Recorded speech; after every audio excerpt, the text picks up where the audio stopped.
ভাঙড়কাণ্ডে ফের হাইকোর্টের প্রশ্নের মুখে সিআইডি। 17 জানুয়ারি ভাঙড়ে পাওয়ার গ্রিড নিয়ে জমি আন্দোলনের সময় গুলিতে মৃত্যু হয় দুজনের। বুধবার সেই মামলার শুনানিতে সরকারি আইনজীবীর উদ্দেশ্যে বিচারপতি জয়মাল্য বাগচি বলেন, আপনারা বলছেন যে দেশি বন্দুকের গুলিতে মৃত্যু হয়েছে, কিন্তু এখনো পর্যন্ত খুঁজে বের করতে পারেননি কে বা কারা গুলি চালিয়েছে। এটা সিআইডির ব্যর্থতা।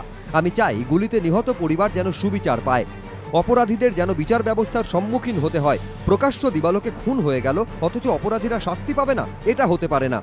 উত্তরে সরকারি আইনজীবী বলেন, ভাঙড়ে সামাজিক রাজনৈতিক প্রেক্ষাপটে আইন শৃঙ্খলা রক্ষা করার সমস্যা হয়ে দাঁড়িয়েছিল।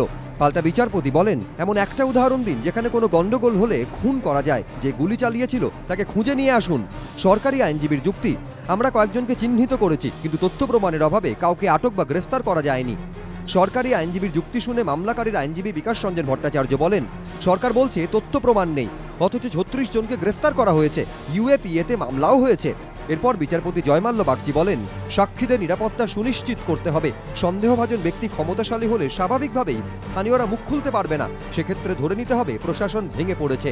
তাহলে আর আইনের শাসন কোথায় রইল?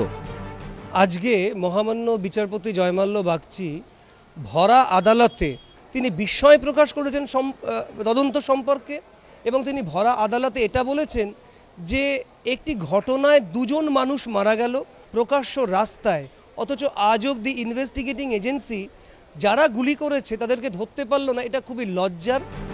10ই মে মামলার পরবর্তী শুনানি। সেদিন কেস ডায়েরি নিয়ে এডিজি সিআইডিকে উপস্থিত থেকে তদন্তের অগ্রগতি সংক্রান্ত তথ্য পেশের নির্দেশ দিয়েছেন বিচারপতি। সৌভিক মজুমদার, এবিপি আনন্দ, কলকাতা।